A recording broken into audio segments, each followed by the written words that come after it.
Hello students. हमने समाजशास्त्र में समुदाय के बारे में अध्ययन कर लिया है।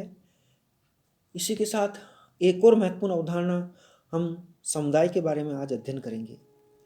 समाज के बारे में अध्ययन, सोसाइटी के बारे में हमने अध्ययन कर लिया। आज हम समुदाय या कम्युनिटी के बारे में अध्ययन करेंगे। समुदाय को अंग्रेजी में कम्युनिटी कहते हैं। अंग्रेजी का कम्युनिटी शब्द लैटिन भाषा के दो शब्दों कम और मुनिस से बना है। कम शब्द का अर्थ है टुगेदर और टुगेदर का अर्थ होता है एक साथ, और मुनिस शब्द का अर्थ है सर्विंग यानी सेवा करना, अर्थात साथ साथ मिलकर सेवा करना। समुदाय को अंग्रेजी में कम्युनिटी कहते हैं। कम्युनिटी दो शब्दों से मिलकर बना होता है, कम प्लस मुनिस। कम का अर्थ है टुगेदर और मुनिस का अर्थ है सर्विंग। टुगेदर यानी एक साथ और सर्विंग यानी सेवा करना, अर्थात साथ साथ मिलकर सेवा करना। अतः समुदाय का अर्थ व्यक्तियों के एक ऐसे समूह से है जो निश्चित भूभाग पर साथ साथ रहते हैं और वे किसी एक उद्देश्य के लिए नहीं वरन समान उद्देश्यों के लिए इकट्ठे होते हैं। उनका संपूर्ण जीवन यही व्यतीत होता है। यह एक ऐसा क्षेत्रीय समूह है जिसे जानबूझकर नहीं बनाया जाता, बल्कि समय के साथ अपने आप बनता है, अपने आप इसका विकास होता है, इसका स्वतः विकास होता है। समुदाय में हम की भावना होती है, वी फीलिंग होती है, या सामुदायिक भावना होती है, कम्युनिटी फीलिंग होती है। हम की भावना से तात्पर्य यह है कि ये हमारा है, ये हमारा परिवार है, ये हमारा मोहल्ला है, ये हमारा गांव है, ये हमारा देश है। जहाँ भी हम की भावना आती है, मेरे की भावना आती है, वी फीलिंग आती है, वही समुदाय कहलाता है। समुदाय का निर्माण हमने देखा कि जानबूझकर नहीं किया जाता। इसका निर्माण तो अपने आप ही होता है, स्वतः ही इसका विकास होता है। इसका निर्माण सामाजिक संबंधों द्वारा एक लंबी अवधि के पश्चात स्वतः ही हो जाता है। समुदाय के अंतर्गत व्यक्ति की सभी आवश्यकताओं की पूर्ति होती है।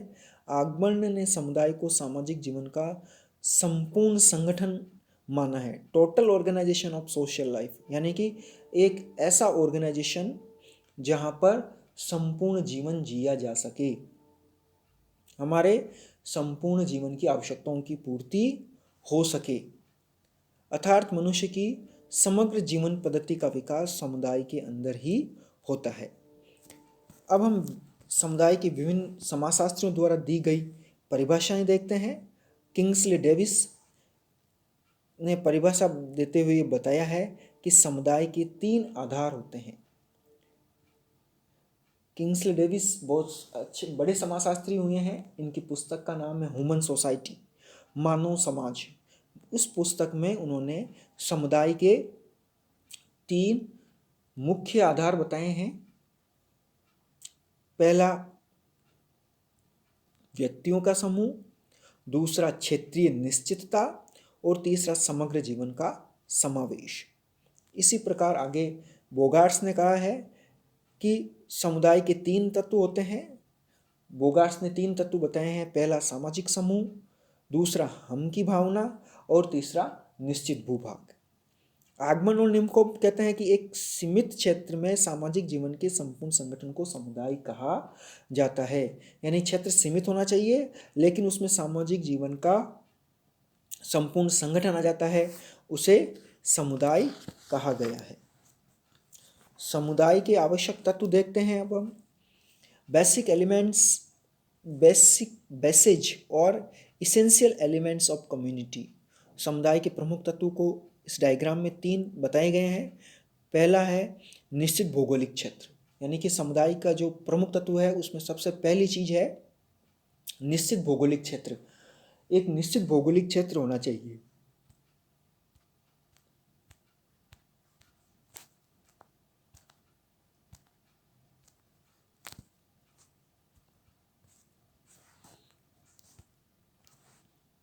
दूसरा है व्यक्तियों का समूह होना चाहिए और तीसरा है सामुदायिक भावना होनी चाहिए। यानी कि सर्वप्रथम जो पहला तत्व है, इसेंशियल तत्व है, वो है एक निश्चित भौगोलिक क्षेत्र होना चाहिए। वो भौगोलिक क्षेत्र एक मोहल्ला हो सकता है, एक गांव हो सकता है, एक कस्बा हो सकता है, एक नगर हो सकता है, एक राज्य हो सकता है, एक देश हो सकता है। उसके बाद वहाँ पर व्यक्तियों का समूह होना चाहिए। उस गांव में, उस कस्बे में, उस नगर में बहुत सारे व्यक्ति रहने चाहिए बहुत सारे व्यक्तियों का समूह होना चाहिए। और तीसरा है उन व्यक्तियों के समूह में सामुदायिक भावना भी होनी चाहिए। एक बार देखते हैं हम इनको डिटेल में। पहला है व्यक्तियों का समूह। समुदाय के आधार या आवश्यक तत्व हम देख रहे हैं कि ग्रुप ऑफ इंडिविजुअल्स। समुदाय के लिए व्यक्तियों का समूह प्रथम आवश्यकता है।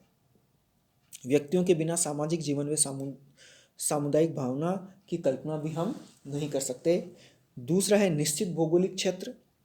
कोई भी समूह जब एक निश्चित भौगोलिक क्षेत्र में निवास नहीं करता तब तक उसे हम समुदाय नहीं कहते, चाहे वो गांव हो, नगर हो या राष्ट्र हो।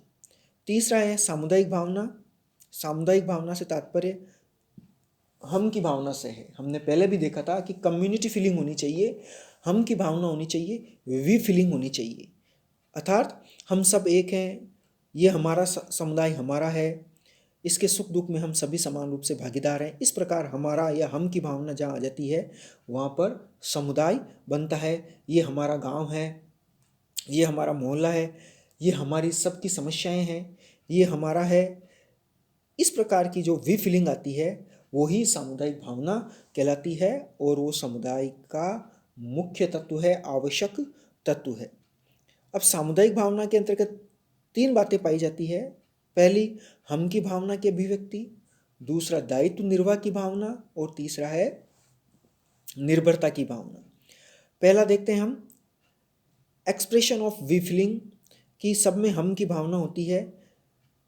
वी एक्सप्रेशन होता है सभी के सुख दुख में सभी लोग भागीदार होते हैं और इस प्रकार की भावनाएं समुदाय के सदस्यों को एकता के सूत्र में बांधे रखती है। दूसरा है आगे दायित्व निर्वाह की भावना। दायित्व निर्वाह से तात्पर्य यह है कि सभी व्यक्ति अपनी अपनी जिम्मेदारी संभालते हैं और उसके अनुसार उन जिम्मेदारियों को निभाते भी हैं। तीसरा है निर्भरता की भावना, डिपेंडेंसी फीलिंग।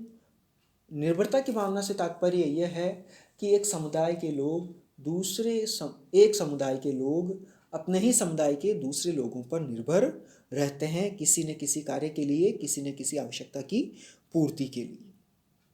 अब हम समुदाय की विशेषताएं देखते हैं। Characteristics of community. पहला स्वतः विकास, दूसरा स्थायीपन, तीसरा विशिष्ट नाम, चौथा मूर्तता, पांचवा व्यापक उद्देश्य, छठा सामान्य जीवन, सातवां सामान्य नियम व्यवस्था, आठवां आत्मनिर्भरता और नौवां अनिवार्य सदस्यता। पहला देखते हैं स्वतः विकास। हमने जब समुदाय के बारे में शुरू में पढ़ा तो वह उसमें देखा था कि इसका विकास वो स्वतः ही होता है। समुदाय का विकास जानबूझकर नहीं किया जाता।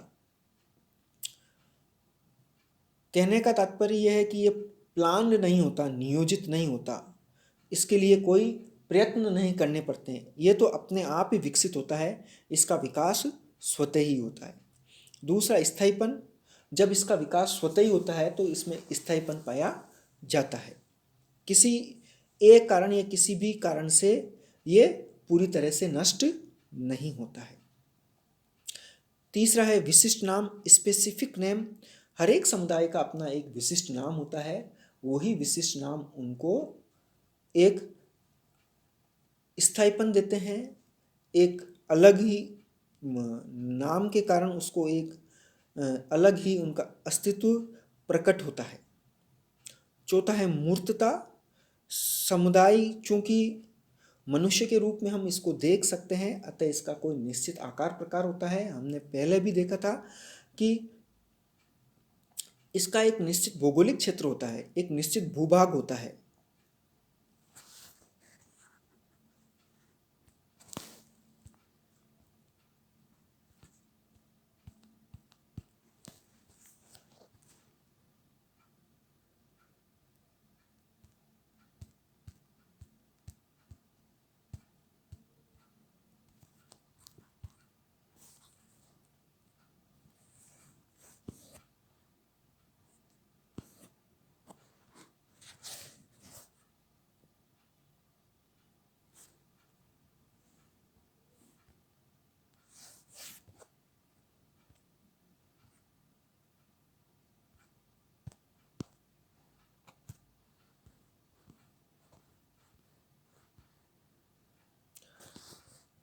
आगे देखते हैं हम मूर्तता। समुदाय को एक निश्चित भूभाग पर बसे इस मनुष्य के समूह के रूप में देखा जाता है, अतः समुदाय मूर्त होता है। व्यापक उद्देश्य होते हैं। समुदाय सभी व्यक्तियों एवं समूह के सभी प्रकार के लक्ष्यों की पूर्ति हेतु कार्य करता है। समुदाय व्यक्तिगत उद्देश्यों की पूर्ति नहीं वरन व्यापक उद्देश्यों की पूर्ति में सहायक होता है। सामान्य जीवन होती है, कॉमन लाइफ होती है। समुदाय ही व्यक्ति की आर्थिक, राजनीतिक, धार्मिक सभी आवश्यकताओं की पूर्ति में सहयोग देता है, अर्थात ये जीवन के हर एक हिस्से के लिए लाभदायक होता है। सामान्य नियम व्यवस्था। समुदायों में नियमों की सामान्य व्यवस्था पाई जाती है, जिसके माध्यम से सदस्यों के व्यवहारों को निर्देशित और नियंत्रित किया जाता है। आत्मनिर्भरता पाई जाती है, सेल्फ डिपेंडेंस पाई जाती है, यानी कि एक समुदाय आत्मनिर्भर होता है। हालांकि एक समुदाय के अंदर व्यक्ति स्वतः निर्भर नहीं होते, एक दूसरे पर निर्भर होते हैं, इंटरडिपेंडेंट होते हैं, लेकिन एक समुदाय अपने आप में सेल्फ डिपेंड होता है, अपने आप में आत्मनिर्भर होता है। अनिवार्य सदस्यता, यानी कि प्रत्येक व्यक्ति को किसी न किसी समुदाय का सदस्य होना होता है, यानी कि इसकी सदस्यता अनिवार्य है। हर एक व्यक्ति एक समय में किसी न किसी समुदाय का सदस्य अवश्य होता है। वर्तमान समय में बदली हुई परिस्थितियों में समुदाय के आधारों में व्यक्तियों का समूह, निश्चित भौगोलिक क्षेत्र तथा सामुदायिक भावना प्रमुख नहीं है, वरन अब तो इच्छाएं, हित, उद्देश्य समुदाय के महत्वपूर्ण तत्व माने जाते हैं। वर्तमान समय में ये जो 3 इसके मुख्य आवश्यक तत्व थे, उनका होना जरूरी नहीं है। समुदाय के बारे में एक डायग्राम बता रखा है कि व्यक्तियों का निश्चित भौगोलिक क्षेत्र में निवास करने वाला समूह समुदाय कहलाता है। इसकी विशेषताएं शॉर्ट में बता रखी है। स्वतः विकास, दूसरा स्थायीपन, तीसरा सामुदायिक भावना, चौथा विशिष्ट नाम, पांचवा, छठा व्यापक उद्देश्य, सातवां सामान्य उद्देश्य, आठवां सामान्य नियम व्यवस्था, नौवां आत्मनिर्भरता और 10वां अनिवार्य सदस्यता। इसके उदाहरण भी दे रखे हैं विशुद्ध समुदाय और सीमावर्ती समुदाय के। विशुद्ध समुदाय में हम देखते हैं जनजाति, आदिम गांव, कस्बा, नगर, राष्ट्र आदि। सीमावर्ती समुदाय में हम देखते हैं परिवार, पड़ोस, जाति, बंदीगृह इत्यादि। Thank you.